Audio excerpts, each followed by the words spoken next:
Доброго дня, друзі! Починаємо. Good afternoon, friends. We begin our briefing on exposing fakes and Russian propaganda. And today we will talk about the railway station in Kramatorsk that was hit by the Russian missile .U. First of all, I will say, as a person close to Ukrzaliznytsia, that this is the first time such a tragedy has occurred at a train station. During the months and a half of the war, the railway stations were hubs of calm, hubs of evacuation activity, hubs through which people found their salvation from the aggressive actions of the Russian army on our land. For a month and a half of war, the railway stations were hubs of calmness, hubs of evacuation activity, hubs through which people found refuge from the aggressive actions of the Russian army on our land. And with such a hit, Russia is trying to sow panic and deprive Ukrainian citizens of hope for evacuation in the Ukrainian direction. After all, it is clear that the goal of the Russians is to carry out the evacuation in the Russian direction. Now, back to the worst event that happened on Friday. .U hit Kramatorsk railway station, and immediately after that, Russian propaganda began to accuse Ukraine of this tragedy. This is not the first time we have encountered such activity.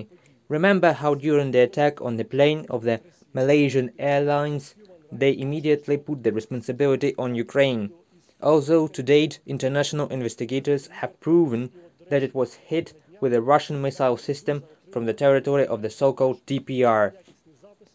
Another story is the Bucha massacre. Similarly, Russian propagandists have begun to hold Ukraine accountable for these terrible events, and today we know for sure that Russia is behind this.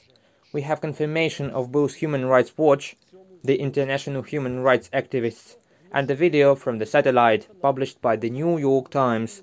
And by the way, the other day, Medusa received high-quality records confirming that the massacre in Bucha occurred when Russian occupiers stayed there. In particular, it was the last decade of March. But back to the events in Kramatorsk. What points to the Russian trace in this crime?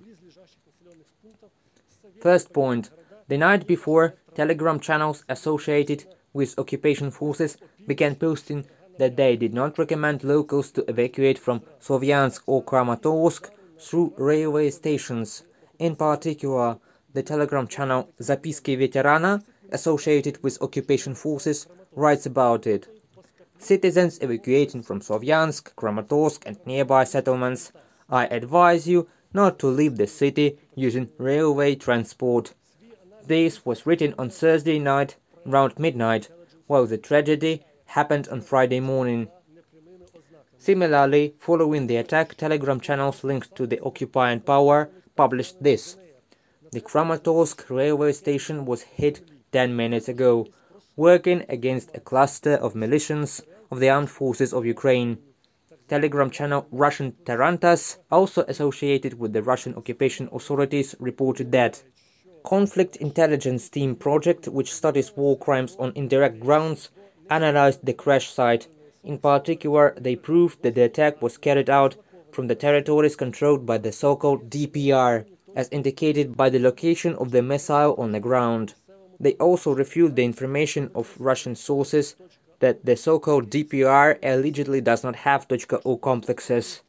In particular, they say that at the end of last year it was reported that the 47th Missile Brigade of the 8th Army, created shortly before and is stationed east of the Donbass, is armed with .U, and this can be seen in local television reports. It is also known about the use of .U complexes by the Russian army on the Kiev direction. The echelon with launchers with the Russian occupiers sign V was filmed in Gomel during the withdrawal of troops from the Kiev region. Another sign, at about 10:25 a.m., a video appeared on Telegram channels about the launch of a rocket from Shakhtarsk, which is controlled by the so-called DPR, and another sign, RIA Novosti published information about the explosion at 10:25, although first messages in the chat rooms began to appear 5 minutes later. As it turned out, this RIA Novosti publication was made using the deferred messaging service. This is, they were able to publish this information before it became public. Also, after the strikes, stills appeared on the Telegram channels linked to the aggressor, in particular on the so-called summaries of the Novorossiya militia, and captions: "We are working against a cluster of militias of the armed forces of Ukraine." That is, again pointing to the Russian footprint in this tragedy. These messages were later deleted. Well, and one more sign pointing to the Russian trace, as inscription for the children was put on the .U rocket that hit Kramatorsk. The inscription was written in Russian, which is extremely unlikely to have been made by the Ukrainian military. The Ukrainian armed forces, if we could ever think of such malicious intentions in the darkest parts of the imagination. Therefore, there are many signs and evidence that point to the Russian trace in this tragedy, which already, as of Friday evening, took the lives of more than 50 civilians and more than 100 of them were injured and hospitalized. However, there is no evidence to indicate Ukraine's involvement in this tragedy, and there could be no such thing, because the responsibility for this crime lies entirely on the Russian armed forces, the Russian political leadership, and this is another argument for bringing them to justice for the genocide they are committing on the territory of Ukraine. But we are not talking only about these fakes today. In particular, it became known that the occupation authorities are trying to create the video they need with the help of controlled media, as if they are greeted with joy in the occupied territories, and they seem to distribute food kits from the bottom of their hearts. In particular, one of these TV channels reported on the distribution of humanitarian aid to the residents of Snegurivka, which is unfortunately under the control of the occupiers. The food was distributed on camera, and only a few people were shown receiving these food kits.